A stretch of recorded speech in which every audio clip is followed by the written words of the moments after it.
Ito, ang latest weather update. Alamin ang pinakasariwang ulat panahon ngayon dito sa Information TV Educational Channel. Ang Siunay ay kasalukuyan naapektuhan ang silangang bahagi ng Southern Luzon at ng Visayas. Mantala yung amihan, kasalukuyan may epekto nito kung saan naapektuhan ang nalanding bahagi ng Luzon.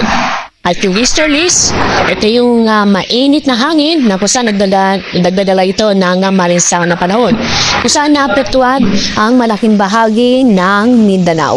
At sa mga oras ito, wala po tayo na monitor o binabantayang bagyo o low pressure area sa loob at sa labas ng ating Philippine Area of Responsibility.